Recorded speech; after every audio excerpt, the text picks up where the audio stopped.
Hello, everybody. Bob Bauer with Sergeant Robert Bauer's Warriors Foundation. In conjunction with Trauma Reboot Time to Heal program, this is week 8 of video. Currently, I'm in Johnson City, Tennessee. I'm staying at a DoubleTree Hotel, just coming back from Florida.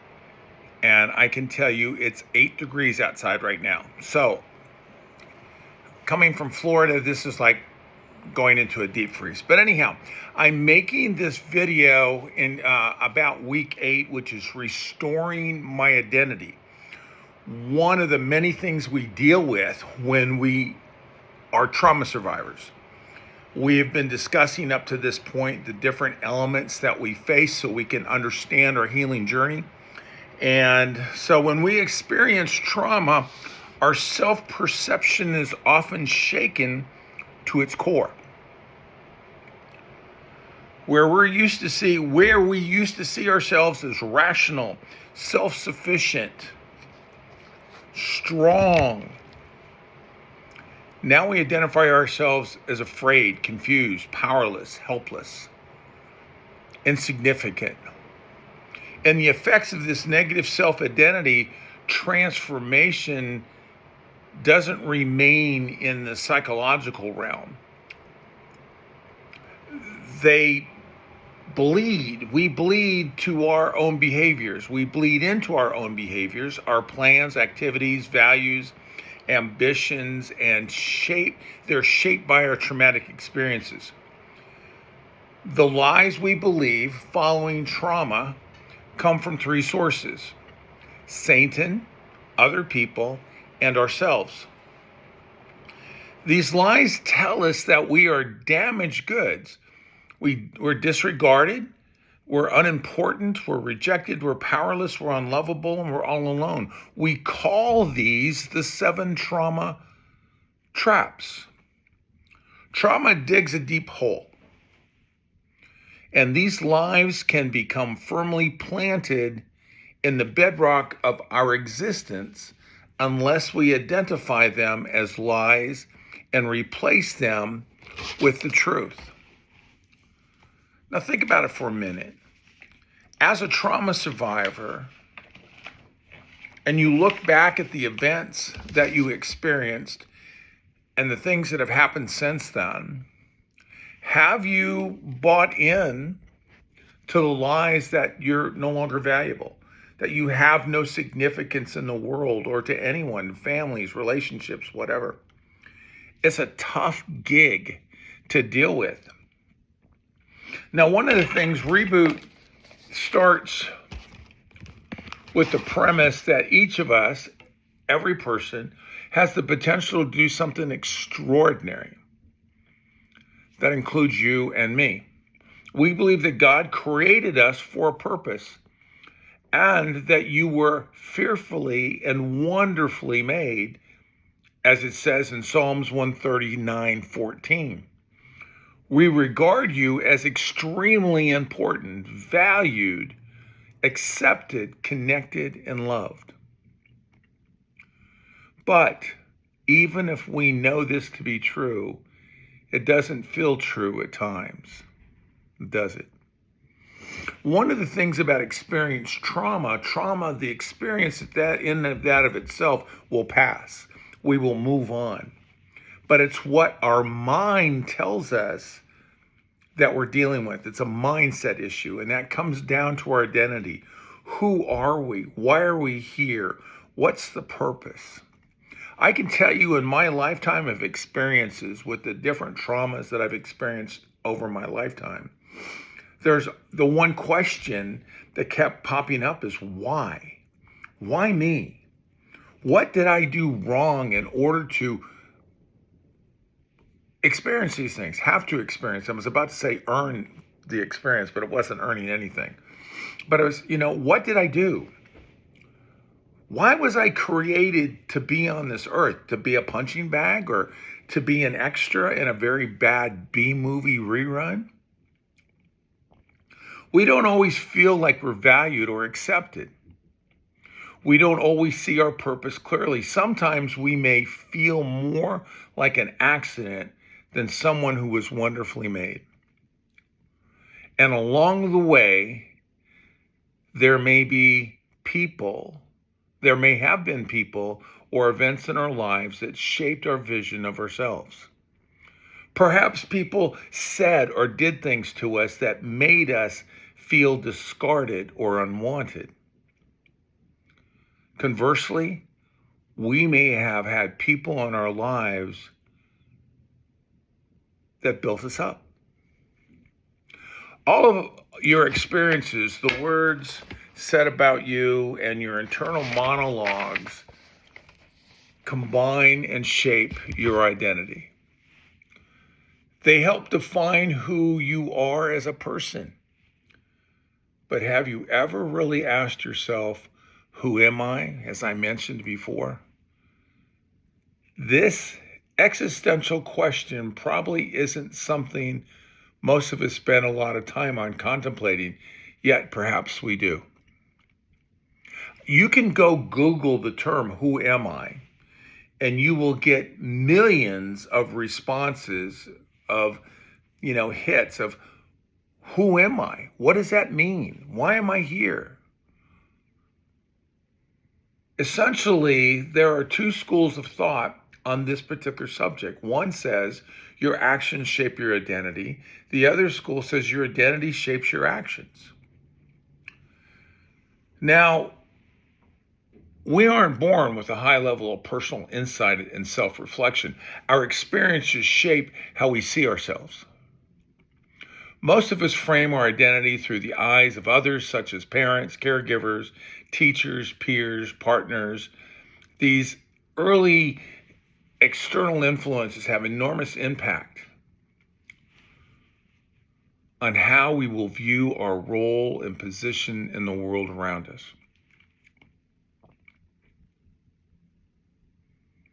If those influences make us feel valued, important, and regarded, we will likely see ourselves the same way.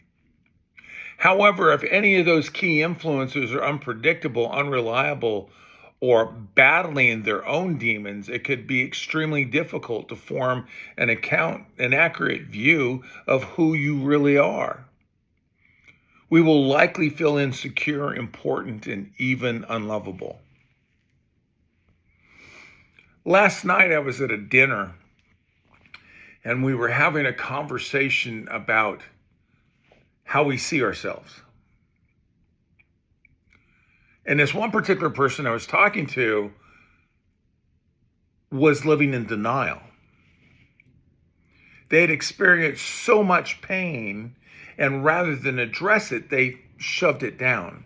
And by shoving it down, they were creating an environment where other people were uncomfortable, they felt hurt, they felt distance, and it just created a real conundrum of pain.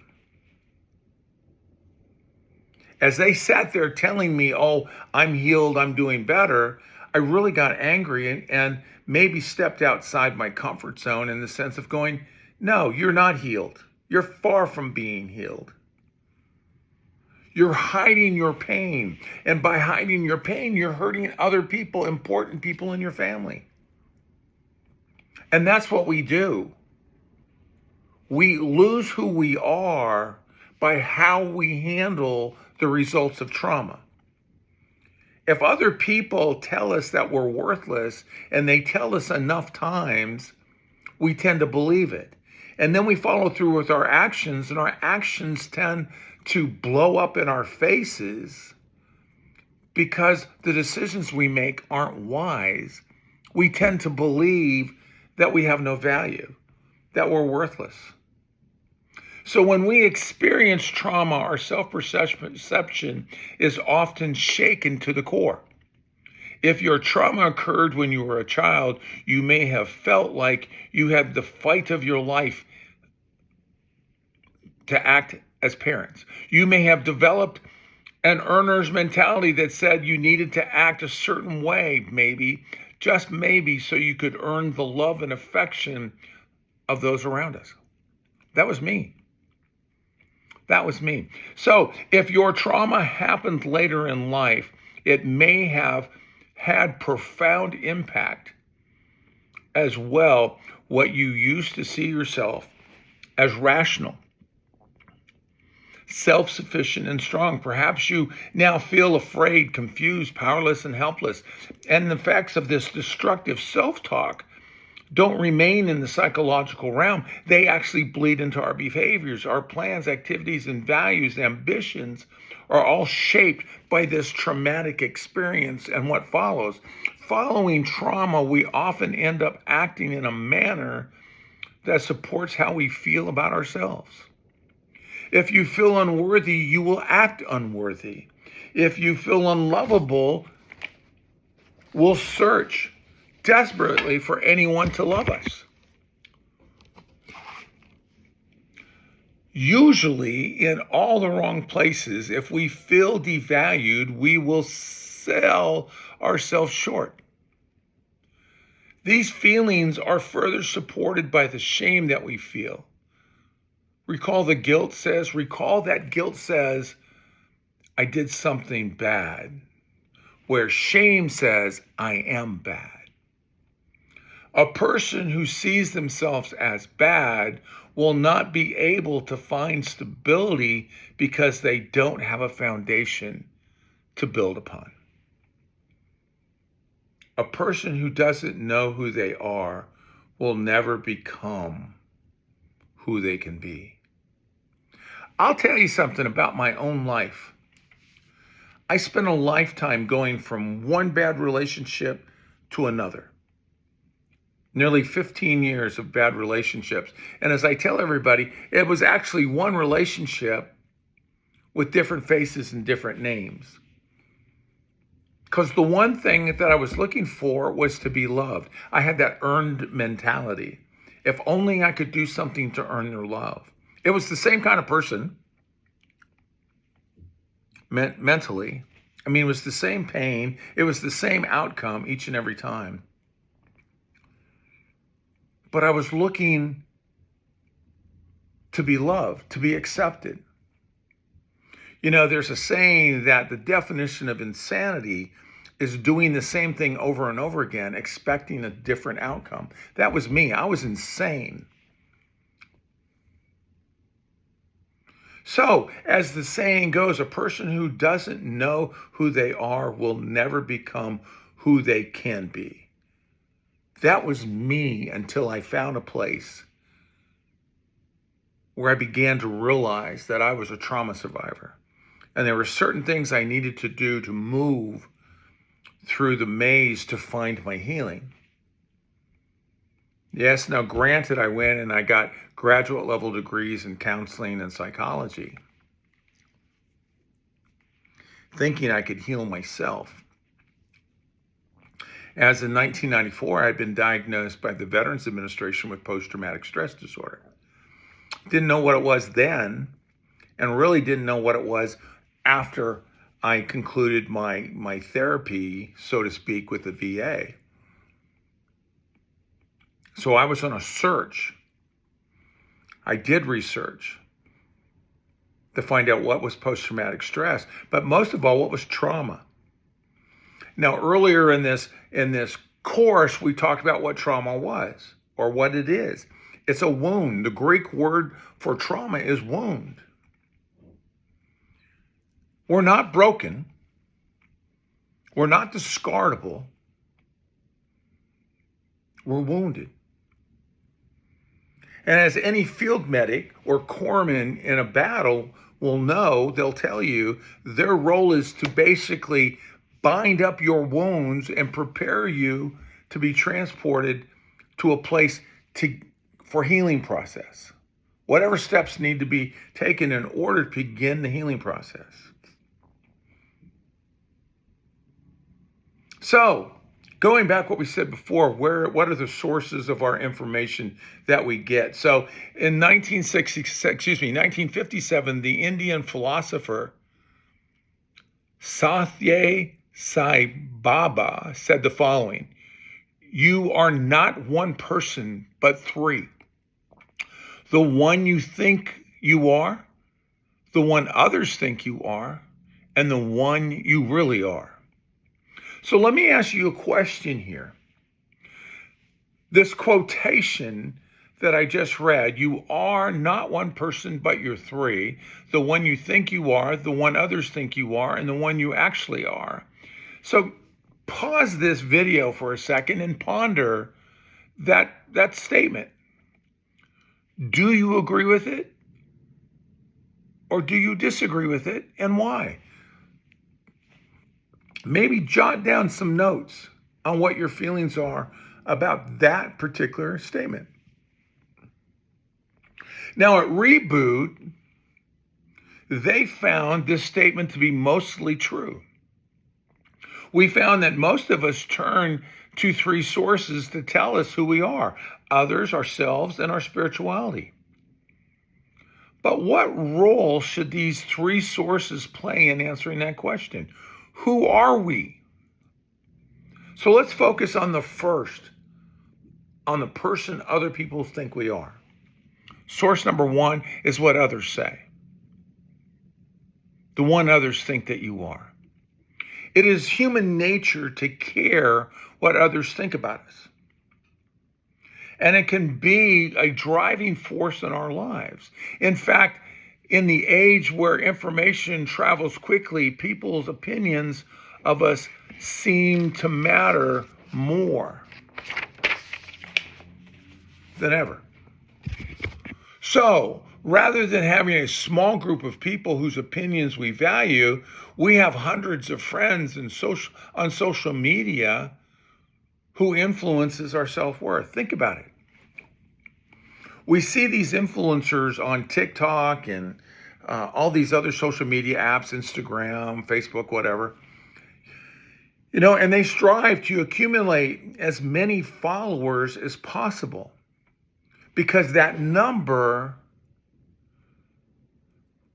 at the bottom of their accounts, it says number of members, whatever the case may be, that gives them value in their mind. So they're very cautious on how they say certain things, or they're very open on what they do, because it may influence a particular group of people. Right now, we live in an environment of politics in this country, and it goes both ways as far as the political parties go, and then the ideologies of that. And then we have a spiritual realm where people out there that are picking sides as to who God is and what kind of God is he and who should we follow and what they say about God. I mean, it's just crazy. But we follow them because we identify with them. It's kind of like little kingdoms, fiefdoms, I believe they refer to them as. But that's how people identify who they are. So we're tempted to believe that we are who others think we are rather than who we actually are. So since primitive times, human beings have recognized our need for protection. By acting in a certain way, one increases or decreases the likelihood of survival.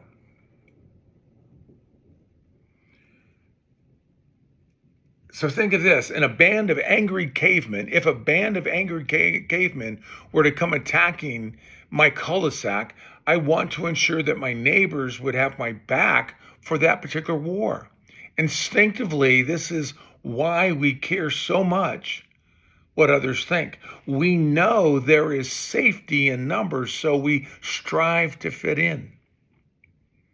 But what happens when, in order to fit in, we have to violate a closely held belief? What happens when there is division in the group over that particular decision and we're forced to take sides? The problem with relying on others to determine our identity is that it isn't their life that's being shaped. It's yours, in fact. Other people don't always know what's best for us, and they don't have to live out the consequences of the advice that they offer us. Not to mention, many of the others that we turn to for validation don't know exactly who they are either. And they're looking to someone else in the group for acceptance as well. This insecurity breeds more insecurity. Don't let someone who doesn't know you, know your value, tell you how much you're worth. We can't find stability with a foundation that is constantly shifting due to public opinion. So source number 2, where we get our information, is we get it from ourselves. So at some age, we stop caring as much about what others think. And when this happens, there is usually a sense of enlightenment that occurs. Many of us look inward towards self-discovery, believing the answer lies within our own minds. We reflect on life, begin to develop our own sense of identity, and consult ourselves to determine who we are.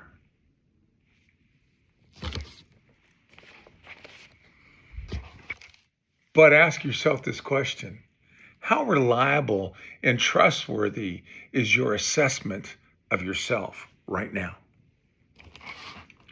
If you are honest with yourself, it's probably not very reliable. In fact, we can be extremely self-confident one minute and easily embarrassed the next. For our view of ourselves is extremely fickle. Almost everything can bias our own self-assessment. Do the clothes I'm wearing make me look heavy today? Does the person I'm meeting with think I'm funny? Will I get nominated for that promotion at work? Yet most of us value our own opinion more than we should. A simple Google search will return thousands of activities, blogs, articles, videos on how to find yourself. That's why you're looking even under the question, who am I? It'll return thousands of activities, but these activities can be useful because they challenge us to ask deeper questions such as, what do I actually believe? What do I believe happens after death? What is my purpose? Why was I created?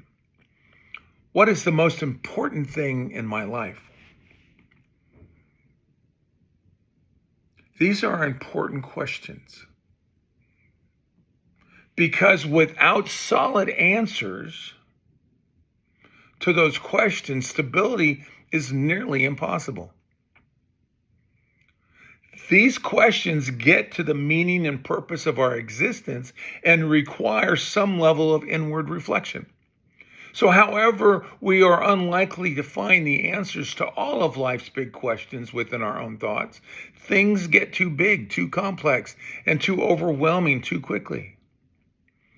We need a broader frame of reference. After we find the opinions of others and our own self-assessing lacking, we tend to look to something or someone bigger than ourselves for matters of identity. And this source is our spirituality. We turn to our spirituality, as I just mentioned, a divine source. For answers, we look towards the Creator to help define the purpose and worth that which was created. We were created. Nothing has ever been created without a creator.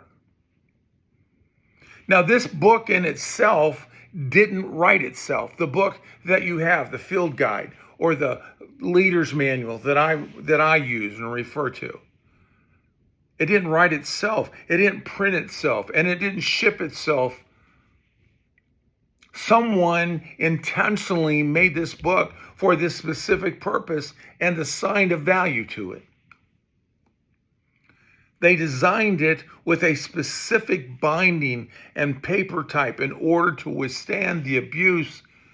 I won't say abuse, I'll say withstand the heavy use it would take getting tossed around in our bags in our cars. It was designed to be used, written in, and read. So we begin this particular session by saying that we believe you were fearfully and wonderfully made. And as we've already stated, Reboot starts with the premise that each and every one of us has the potential to do something extraordinary. And again, that includes you, me, others. So the key to finding ourselves within our own minds or the opinions of others, let me back up and say it again. The key to finding ourselves isn't written it isn't within our own minds and our opinions of others. It is found in the purpose, meaning, and value our Creator gave us. And just how does God feel about us? I'm going to provide you with some scriptures, but you can find these very same scriptures in your field guide on pages 83 and 84. But in Psalms 139:1, it is said, "You may not know me, but I know everything about you." Psalms 139:2, "I know when you sit down and when you rise up. Even the very hairs on your head are numbered." Matthew 10:29 through 31. "For you were made in my image." Genesis 1:27. "In me you live and move and have your being." Acts 17:28. "For you are my offspring." Acts 17:28. "I knew you before you were even conceived." Jeremiah 1:4 through 5. "You were not a mistake, for all your days are written in my book." Psalms 139:15 to 16.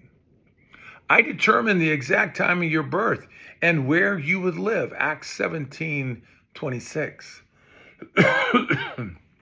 "For you are my treasured possession." Exodus 19:6.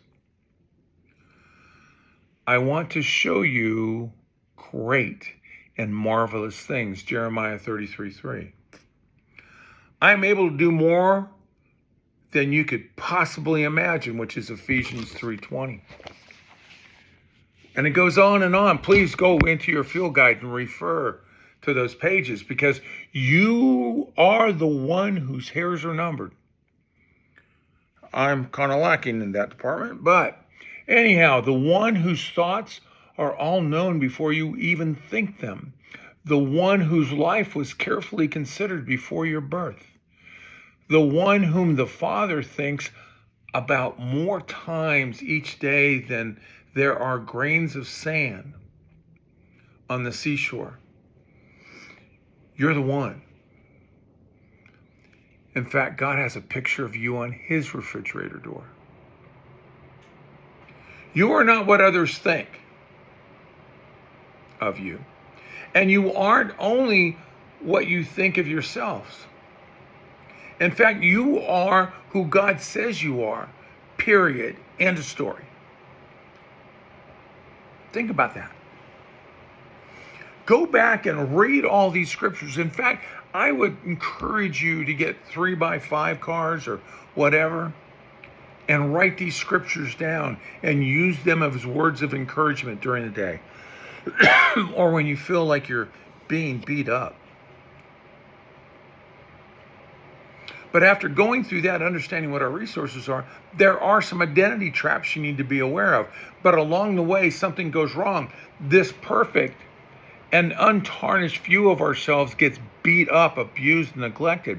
We step into traps that keep us from becoming who we were created to be.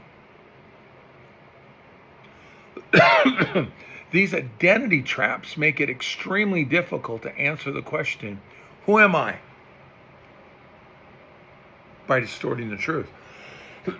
So the remainder of this session, we're going to try and walk through the steps needed to break free from those traps and really answer that question, who am I?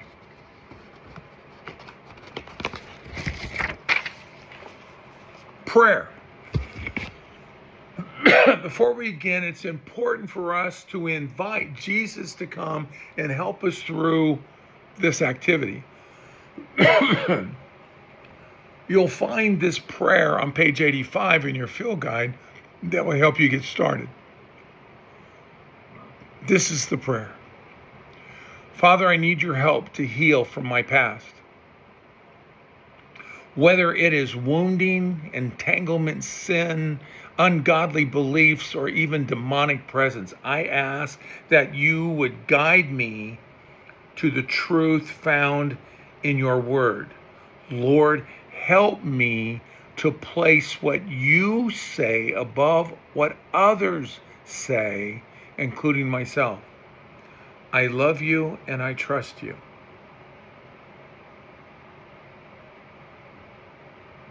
And if you need to say that again, say it again. Or say it as many times as you need to say it for it to get a hold of you, to hook onto you. And you can feel confidence moving forward. Now, the second thing is make sense of your past. In order to uncover who we are and why we act the way we do, we have to know our own story. Research has shown that it isn't just the thing that happened to us that defines who we become, but how much we've made sense of what happened to us. Unresolved traumas from our history inform the ways we act today. Now, I've been doing research on a book about intergenerational traumas, or as some people would call them, generational curses. I've been able, by using Ancestry.com and other resources, to determine who my family was. Goes back several generations, and there's a lot of printed information about the different families from back. And I've learned of what they encountered, the traumas. I have a great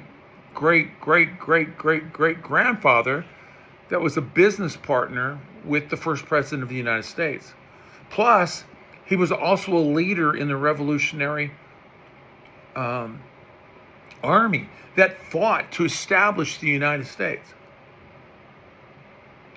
And then you go down that history, and then there's a Civil War. And I have ancestors who fought in the Civil War. So there's this war mentality that is built into the history of my family. Alcoholism, multiple marriages, anger, suicide, depression, anxiety, all these things are there. So I'm here now in the 20th, 21st century, and I'm experiencing similar things, but why? I can go back 3 generations and actually say, I've done many of the same things those people behind me, my parents and my grandparents, have done. Both of my parents' were alcoholics. Both of them were very mean. Now, my parents were not alcoholics, but they were children of alcoholics. And their actions were very similar. I followed suit. So why did all this happen? I tried to make sense of my past. So in the last week's homework assignment, you were asked to review a list of ungodly beliefs about yourself. Now we will recall when we stepped into those lies who led us to believe those. Review last week's homework and pick up 2 or 3 of the lies identified within. Then consider the following 4 questions, which you will find on your page 85 in your field guide. When was the first time I believed this about myself? being told that you're worthless, being told that you were never wanted, being told that you would never be of any value to anybody.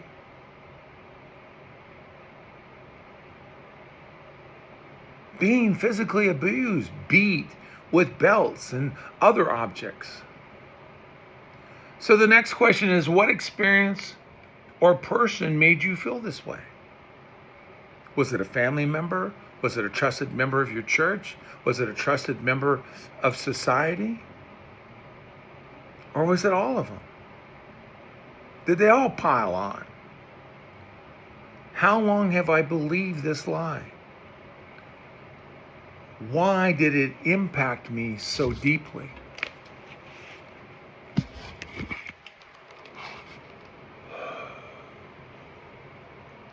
So let me ask you to pause this video, and I want you to give yourself a moment to consider your own answers to those questions. Again, make notes so you can look at it, you can refer to it. It may have been one single event or a long series of experiences that tripped us up. Satan uses both a microwave lie approach or a slow cooker lie approach to ensure that he can ensnare us into his traps. But these lies can be overpowered by the truth. The third way to deal with all this junk is breaking agreements. This, I go back to the generational traumas, the intergenerational traumas, the generational curses. The thing about it is breaking agreements. So in order for these lies to grip us so tightly, we had to have agreed with them at some point. We progress from having or hearing those lies told to us to repeat them and believe them. I'm guilty. I'm absolutely guilty. But if you refer to Proverbs 18:21, words kill, words give life. They're either poison or fruit. You choose. We can break the power of these words and beliefs by acknowledging them and by following the next two steps. Here's how. Step one in breaking the agreements. Break with a harmful internalized thought process. Critical, hostile attitudes towards self and others. Again, I'm guilty. Some of these gut reactions or behaviors may have been passed down by those who raised us. You may feel a defensiveness arise as you talk through these steps. Agree now to let those defensive patterns trust both God and others in your group. Agree now to let go of those defensive patterns and to trust God and others in your group. There's a guided prayer on page 86 in your field guide that you can get started by filling in the blanks. And here's that prayer. Father, I confess today that when blank, the event happened, I was deceived and wounded and did not know enough to follow you. You to heal and protect my heart. I confess now that when this happened, I believed the lie. Put in there whatever the lie is. But today I call it a lie, and I ask for your freedom in this area. I ask for you to help today as I confess my reliance on you for healing.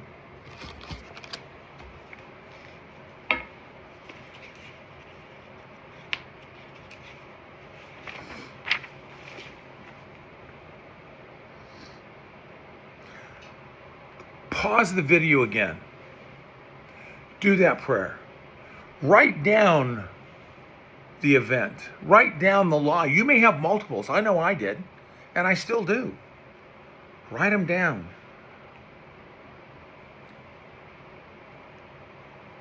Read them aloud to yourself.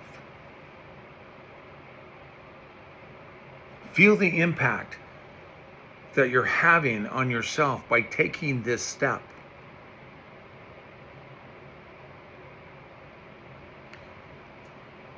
This is powerful for you.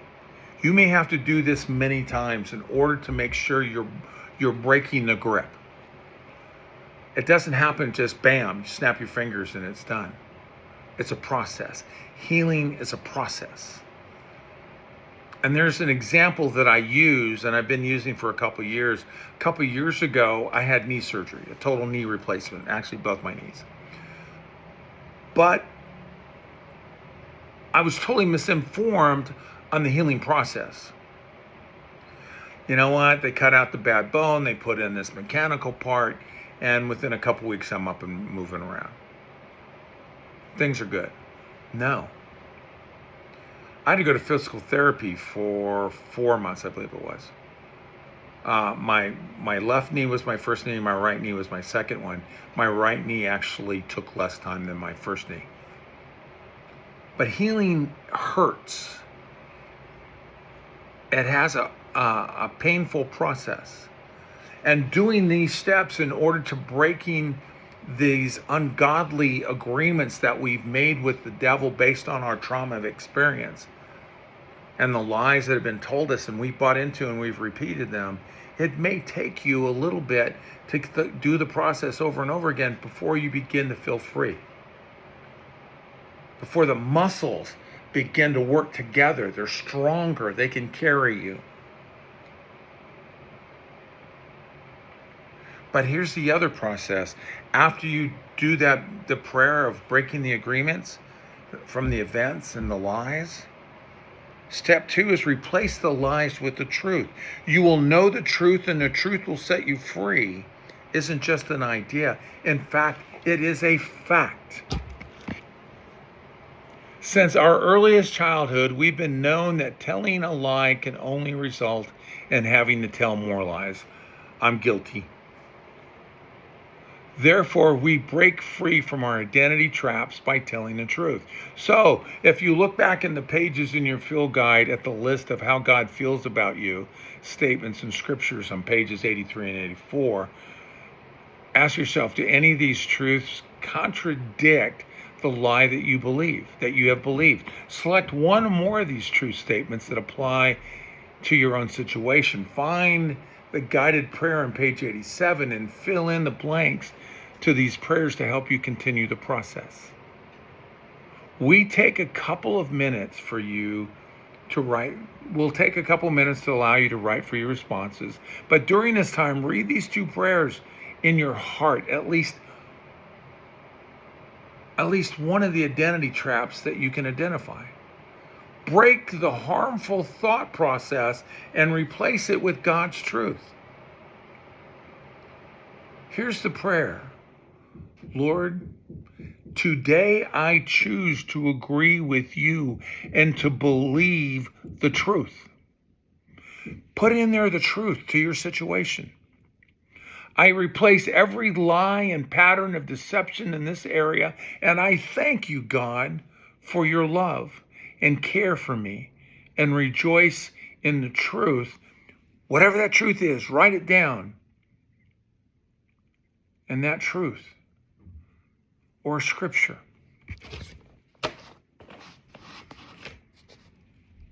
And then the 4th step in this is called repeat.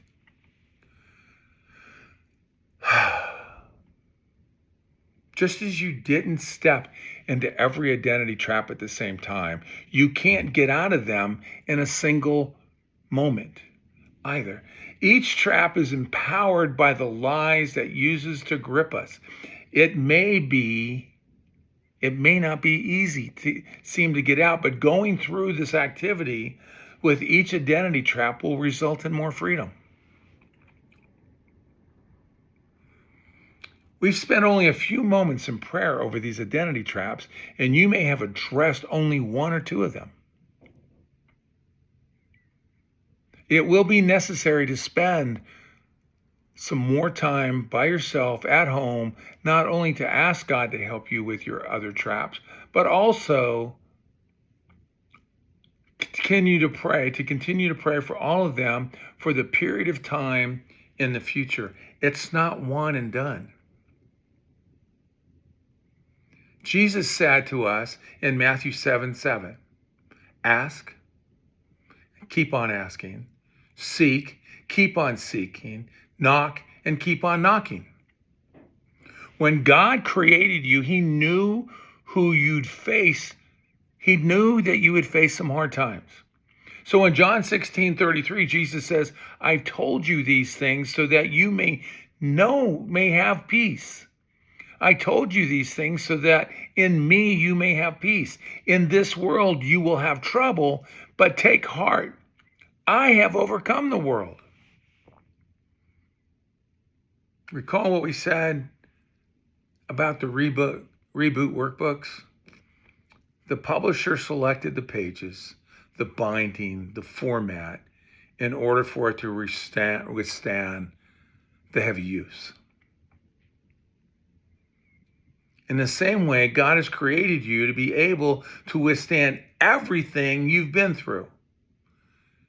Yet even with the wear and tear that will come with these books, and if they really are being used, there will be some wear and tear. They have a purpose to serve, and so do you. So that kind of wraps up this section on identity.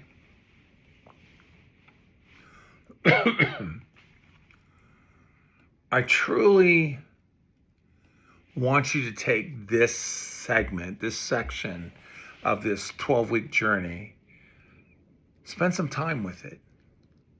Who am I? Why did God create me? Have a deep conversation with him. Have your notebook ready because he's going to talk to you. Stop believing the lies. And I can tell you, I spent decades believing them, reliving them, even recreating them.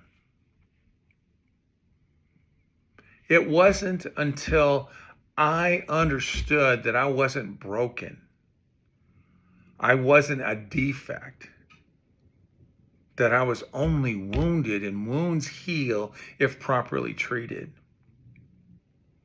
that God opened the door for me to create a nonprofit that reaches out to those who are trauma survivors, who are hurting. So my pain in my life became my purpose.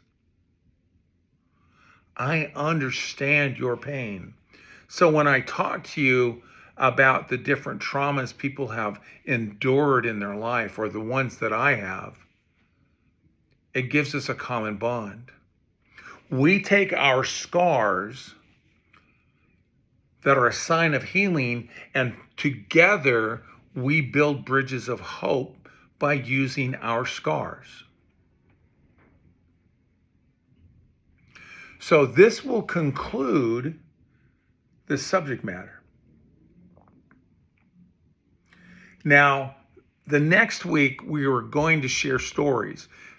Right now with the people who's in the group, there's only a couple people who are new, who are not retaking that, that may or may not want to share their story. I don't know. So next week, we'll get together, we'll review that to see if you want to share your story. If not, we'll move on to the next subject matter in this journey. Right now, this is week 8. Week 9 is share your story. Week 10, let me look it up here real quick.